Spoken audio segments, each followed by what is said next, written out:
Hi folks, this is Dan Zorn, Superintendent of the Longview Public Schools, here for Superintendent Story Time today. Our book today is called Trombone Shorty. It's written by Trombone Shorty Andrews and illustrated by Brian Collier. This is a Caldecott award-winning book, which is for illustrations, and then also a Coretta Scott King award-winning book as well. It's just a real cool story, true story, about a musician, and his name is Trombone Shorty. He's from New Orleans, and I'm going to talk a little bit about being from New Orleans in this, and just want to, just as I start the book, we're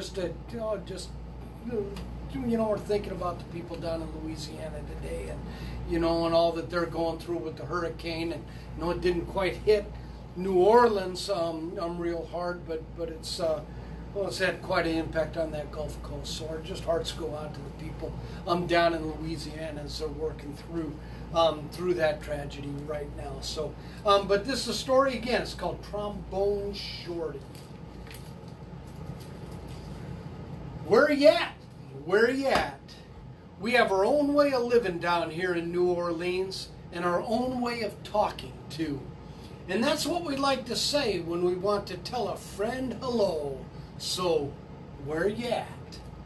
Lots of kids have nicknames, but I want to tell you the story of how I got mine. Just like when you listen to your favorite song, let's start at the beginning, because this is a story about music. But before you can understand how much music means to me, you have to know how important it is to my hometown, my greatest inspiration. I grew up in a neighborhood in New Orleans called Trombone. Any time of day or night, you could hear music floating in the air. And there was music in my house too. My big brother James played the trumpet so loud you could hear him halfway across town. He was the leader of his own band, and my friends and I would pretend to be in the band too. "Follow me," James would say. There's one time every year that's more exciting than any other: Mardi Gras. Parades fill the streets, and beaded necklaces are thrown through the air to the crowd.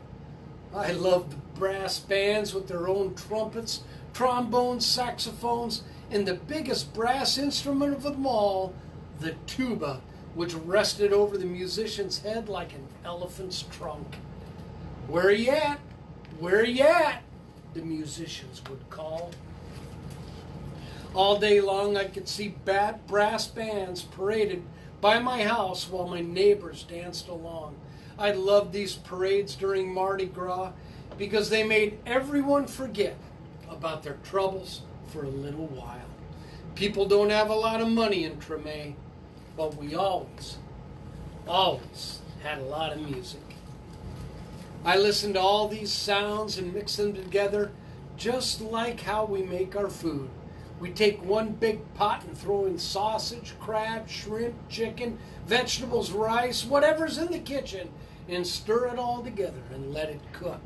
When it's done, it's the most delicious taste you've ever tried.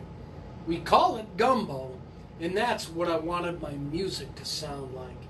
Different styles combined to create my own musical gumbo. But first, I needed an instrument. The great thing about music is that you don't even need a real instrument to play. So my friends and I decided to make our own. We might have sounded different from the real brass bands, but we felt like the greatest musicians at Trombone. We were making music, and that's all that mattered. Then one day, I found a broken trombone that looked too beaten up to make music anymore.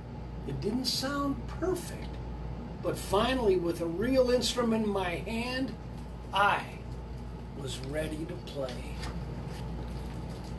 The next time the parade went by my house, I grabbed that trombone and headed out into the street. My brother James noticed me playing along and smiled proudly.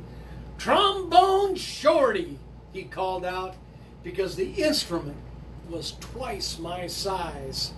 Where you at? From that day on, everyone called me Trombone Shorty. I took that trombone everywhere, and I went and never stopped playing. I was so small that sometimes I fell right over to the ground because it was so heavy, but I always got back up, and I learned to hold it up high. I listened to my brother play songs over and over, and I taught myself those songs too.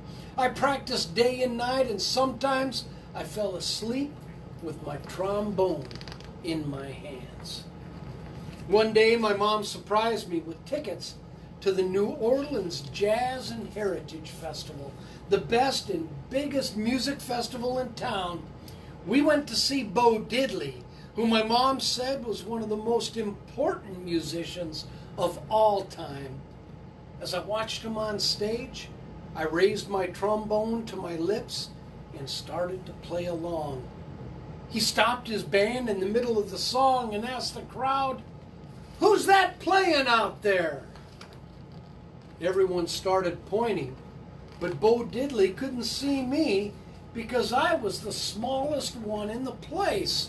So my mom held me up in the air and said, "That's my son, Trombone Shorty." "Well, Trombone Shorty, come on up here," Bo Diddley said. The crowd passed me overhead until I was standing on the stage next to Bo Diddley himself.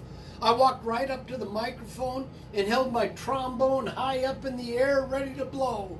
"What do you want to play?" Bo Diddley asked. "Follow me," I said. After I played with Bo Diddley, I knew I was ready to have my own band. I got my friends together, and we called ourselves the 5 o'clock Band because that was the time we went out to play each day after finishing our homework. We played all around New Orleans. I practiced and practiced, and soon my brother James asked me to join his band. When people wondered who the kid in his band was, he'd proudly say, "That's my little brother, Trombone Shorty. Where you at?" And now I have my own band.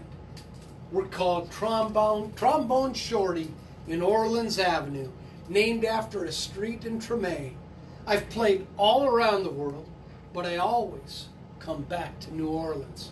And when I'm home, I make sure to keep my eyes on the younger musicians in town and help them out, just like my brother did for me. Today I play at the same New Orleans Jazz Festival where I once played with Bo Diddley.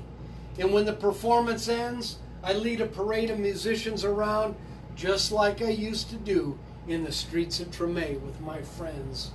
Where you at? Where you at?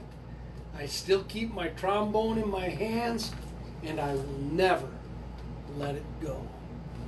All right, I want to just show these pictures real quick. You can see that's an actual picture of Trombone Shorty when he was a real little boy, and that one there. Can you see that? That one there is Trombone Shorty with Bo Diddley, and just real cool story about Trombone Shorty. He's a musician touring all over. Actually, I had the pleasure of seeing Trombone Shorty at the Portland Blues Festival 2 summers ago.